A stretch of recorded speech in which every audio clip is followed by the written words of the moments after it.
السلام علیکم طلباء و طالبات۔ آج ہم کلاس نحو کی شامل نصاب جو نظم ہے کاش طوفان میں سفینے کو اتارا ہوتا کی تشریح کریں گے۔ یہ غزل جو ہے یہ لکھی ہے پروین فنا سید نے، اور اس کے اندر جب بھی ہم تشریحات لکھتے ہیں تو اس کے اندر ہمیں سب سے پہلے یہ پتہ ہونا چاہیے کہ ہم نے غزل کا جو ہے وہ پہلا شعر جس کے اندر قافیہ اور ردیف جو ہیں وہ دونوں ہوں تو اس کو ہم کہتے ہیں کہ مطلع ہے۔ غزل کا مطلع اس کو کہا جاتا ہے، اور اس کی شرائط میں جو ہے وہ کیا ہے اتارا اور ابھارا اس شعر کے اندر معلوم ہو رہا ہے، اور ردیف جو ہے وہ ہے ہوتا اس میں معلوم ہوا ہے۔ غزل کا سمجھنے سے پہلے ہمیں پتہ ہونا چاہیے کہ شاعرہ جو ہیں انہوں نے اس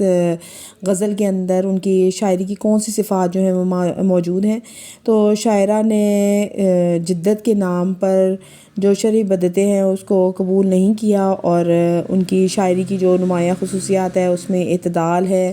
حسن و جمال ہے، اور انسان دوستی جو ہے اس پر اعتماد جو ہے اس کا ذکر کیا گیا ہے۔ تو اب ہم شروع کرتے ہیں۔ غزل کا شعر نمبر 1 ہے، اس میں شاعرہ فرماتی ہیں: کاش طوفان میں سفینے کو اتارا ہوتا، کاش طوفان میں سفینے کو اتارا ہوتا، ڈوب جاتا بھی تو موجوں نے ابھارا ہوتا۔ اب اس میں سب سے پہلے ہم جو مشکل الفاظ ہیں اس کے معنی بھی آپ ساتھ ساتھ سمجھتے جائیں گے۔ سفینہ کہتے ہیں کشتی کو، تو یہ سفینے یعنی کشتیاں، اور دوسرے مصرعے میں ہے موج، موج کا مطلب ہے لہر، موجیں یعنی لہریں جو ہیں اس کا ذکر ہو رہا ہے۔ شاعرہ جو ہے وہ اس میں کہتی ہیں کہ انسان کو اپنی خواہشات کا اظہار جو ہے وہ بھی کرنے کے لیے کاش کا لفظ جو انہوں نے استعمال کیا، اور وہ کہتی ہیں کہ کاش میں نے طوفان میں اپنی کشتی کو اتار دیا ہوتا تو میری کشتی بڑی آسانی سے جو ہے وہ اپنے تمام مشکلات سے لڑتی ہوئی اپنے منزل پر پہنچ جاتی، اور اگر میری کشتی طوفان میں ڈوب بھی جاتی تو طوفان کی موجیں جو ہیں اس کو آگے بڑھنے کے لیے ڈوبنے نہ دیتی بلکہ اس کو اوپر ابھارتی، اور اس کے طے کرنے کی، اپنی منزل طے کرنے کی ایک کاوش جو ہے اس کی وہ بھی کامیاب ہو جاتی۔ یعنی وہ کہتا ہے کہ جب شاعرہ اس میں کہتی ہیں کہ انسان کو جب بھی کوئی مشکلات آتی ہیں، زندگی کی مشکلات، اس کا سامنا بہت بہادری سے کرنا چاہیے، اور جب مشکلات انسان کی زندگی میں آتی ہیں تو وہ ان مشکلات کا مقابلہ کرتے کرتے مضبوط ہو جاتا ہے انسان۔ اگر وہ پہلے ہی گھبرانا شروع ہو جائے اور کہے نہیں جی میرے ساتھ یہ ہو جائے گا وہ ہو جائے گا، میں زندگی میں آگے بڑھ نہیں سکتا، آگے کر کچھ نہیں سکتا، تو اس میں جو ہے انسان زیادہ کمزور ہو جاتا ہے۔ تو اس شعر میں شاعرہ اسی اپنے آپ کو مضبوط بنانے کی جو کاوش ہے اس کا ذکر کر رہی ہیں، اور وہ کہتی ہیں کہ اگر کاش میں نے اپنی کشتی کو جو ہے یعنی کوئی مشکلات میں پہلے ہی جو ہے وہ اتر جاتا تو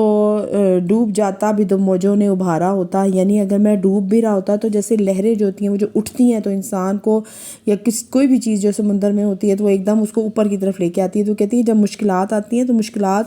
جو ہیں وہ بھی انسان کو اوپر اٹھنے کے لیے مددگار ثابت ہوتی ہیں۔ تو بقول شاعر جو ہے وہ کیا کہتے ہیں: منزلیں لاکھ کٹھن آئیں گزر جاؤں گا، حوصلہ ہار کے بیٹھوں گا تو مر جاؤں گا۔ یعنی انسان جب تک مشکلات منزل کی نہیں اٹھاتا تب تک وہ اپنی منزل تک پہنچ نہیں پاتا۔ اس کے بعد آتا ہے شعر نمبر 2 ہے ہمارے پاس، اس میں کہتی ہیں: ہم تو ساحل کا تصور بھی مٹا سکتے تھے، ہم تو ساحل کا تصور بھی مٹا سکتے تھے، لب ساحل سے جو ہلکا سا اشارہ ہوتا۔ اب اس کے اندر شاعر جو ہیں وہ بیان کر رہے ہیں کہ شاعرہ جو ہیں وہ کہتی ہیں کہ میں اپنی بے بسی کا اظہار کرتے ہوئے کہتی ہیں کہ اے میرے محبوب، میں سمندر میں ڈوب رہا تھا اور آپ ساحل پر کھڑے ہو کر میرا تماشا دیکھ رہے تھے۔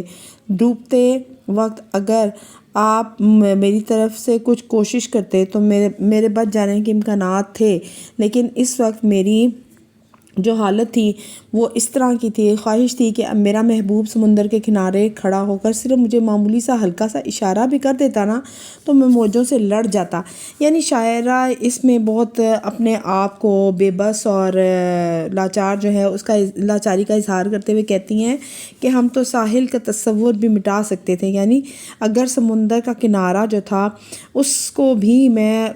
ختم کر کے، یعنی میں اس سے بھی لڑ جاتی اگر مجھے پتہ چلتا کہ لب ساحل یعنی ساحل کے کنارے پر اگر مجھے میرے محبوب کی طرف سے اشارہ ہوتا نا تو میں اس لہروں کی بھی جو ہے پرواہ نہ کرتا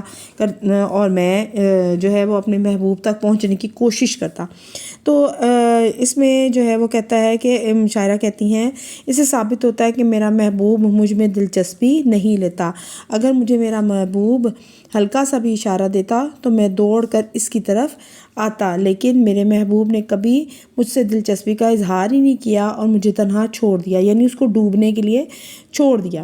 اب اس میں بقول شاعر ہیں، نہ مڑ کر بھی بے درد قاتل نے دیکھا، نہ مڑ کر بھی بے درد قاتل نے دیکھا، تڑپتے رہے نیم جاں کیسے کیسے۔ اس کے بعد آپ کے پاس آ جاتا ہے شعر نمبر 3 ہے آپ کے پاس، ہم ہی واقف نہ تھے آداب جفا سے ورنہ،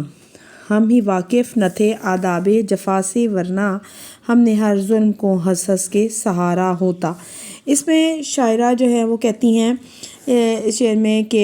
اپنے محبوب سے وہ مخاطب ہوتی ہیں اور کہتی ہیں اے میرے محبوب تم جفا اور ظلم و ستم کے طور طریقے سے بالکل ہی واقف نہ تھے، یعنی تمہیں پتہ ہی نہیں تھا کہ کیسے جو ہے وہ دوسرے پر ظلم و ستم کیا جاتا ہے، کیسے اس کے دل کو توڑا جاتا ہے، اور وہ اپنی خودداری اور دردناک حقیقت جو ہے اس کا شکوہ کرتی ہیں۔ جیسے ان کا کہ جو روایتی محبوب ہوتا ہے وہ ہوتا ہی ظالم ہے اور وہ اپنے محبوب کے اوپر جو ہے وہ ظلم و ستم بھی کرتا ہے۔ تو کہتے ہیں میرے اوپر ظلم و ستم بھی کر، وہ اس میں اپنی آپ کو جو ہے وہ محبوب کے سامنے کہتی ہیں کہ اگر تم میرے پہ ظلم و ستم بھی کر لیتے تو میں بڑی خوشی سے قبول کر لیتی اور برداشت بھی کر لیتی۔ ویسے بھی ہر عاشق کی یہی خواہش ہوتی ہے کہ اس کا محبوب اس پہ ظلم و ستم کرے، کیونکہ ہر عاشق کو اپنے محبوب کے ظلم و ستم میں بھی مزہ آتا ہے۔ اب ایک شاعر نے بڑا اچھا شعر اس موقع کے مناسبت سے جو ہے وہ اس کے ساتھ رہے گا، غم و غصہ و اندو حرمان، غم و غصہ و اندو حرمان، ہمارے بھی ہیں مہرباں کیسے کیسے۔ شاعرہ کہتی ہیں کہ میرے محبوب مجھ پر جتنے مرضی ظلم بھی کر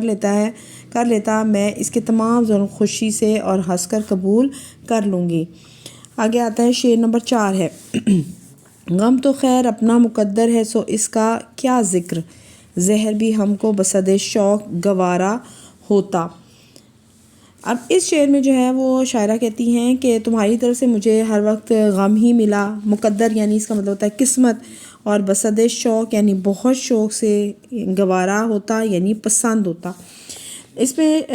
جو ہے وہ شاعرہ کہتی ہیں کہ مجھے ہمیشہ جب بھی وہ گلہ شکوہ کر رہی ہیں، شکایت کر رہی ہیں اپنے محبوب سے کہ مجھے تم سے ہمیشہ جو ہے وہ غم ہی ملا، اور میری قسمت میں یہی سب کچھ لکھا تھا،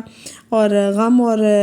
دکھ کی جگہ اگر قطع زہر بھی ہم کو بصد شوق گوارا ہوتا، اگر تم مجھے اپنے ہاتھ سے زہر بھی دے دیتے تو میں بھی اس کو جو ہے وہ شربت سمجھ کے پی لیتا، لیکن تم نے مجھ پہ جو ہے وہ کوئی کرم اور کوئی مہربانی کی ہی نہیں۔ تو اب وہ آگے سے شاعرہ جو ہے محبوب کی طرف سے ملنے والے غم، دکھ اور تکالیف کے علاوہ اس کے ہاتھوں مرنے کو بھی تیار ہے۔ بقول شاعر، خدا کے واسطے اس کو نہ ٹوکو، خدا کے واسطے اس کو نہ ٹوکو، یہی ایک شہر میں قاتل رہا ہے۔ آگے شعر آتا ہے شعر نمبر 5، باغباں تیری عنایت کا بھرم کیوں کھلتا، باغباں تیری عنایت کا بھرم کیوں کھلتا، ایک بھی پھول جو گلشن میں ہمارا ہوتا۔ اب اس شعر کے اندر شاعر جو ہے وہ شکوہ اور شکایت کریں اپنے خالق کائنات سے، اس سے کہتے ہیں کہ اے میرے کائنات کے مالک، اگر اتنا بڑا یعنی یہ دنیا جو ہے اللہ تعالیٰ تو نے اتنی بڑی بنائی ہے اور اس میں رنگ برنگی ہر طرح کی چیزیں جو ہیں وہ پیدا کی ہیں، لیکن میں بھی تو تیری مخلوق ہوں یا اللہ، میں بھی تو تیری تخلیق کردہ جو ہے وہ ہستی ہوں، لیکن اتنے بڑے باغ میں میرے لیے کوئی بھی ایسا پھول نہیں ہے، یعنی پھول سے مراد ہے کہ میرا کوئی ہمدرد نہیں ہے، مجھے کوئی سراہنے والا نہیں ہے۔ اور اصل میں شاعرہ جو ہیں وہ یہ کہنا چاہتی ہیں کہ دنیا اللہ تعالیٰ کی تمام نعمتوں سے اللہ نے بھر دیا اور ان نعمتوں میں سب ہی فائدہ اٹھا رہے ہیں، لیکن میرے حصے میں صرف غم اور دکھ ہی ہیں، میرے حصے میں کوئی نعمت نہیں آتی اور سارے دکھ اور غم میرے حصے میں آئے ہیں۔ اور وہ کہتے ہیں محبوب سے کہتے ہیں کہ اے میرے رب، یعنی اس میں اللہ تعالیٰ سے جو ہے وہ اپنا شکوہ بیان کر رہے ہیں کہ اے میرے رب، اتنے بڑے خزانے میں سے کچھ حصہ مجھے بھی دیا ہوتا، پھولوں سے بھرے باغ میں کوئی بھی پھول میرے حصے میں نہیں آیا، اس لیے میرا گلہ اور شکوہ بنتا ہے، اور اگر میرے اوپر بھی تیرے کرم نوازی ہو جاتی اور میرے حصے میں کوئی ایک پھول بھی آ جاتا تو میں کیوں تیری کرم نوازیوں کا راز افشاں کرتی۔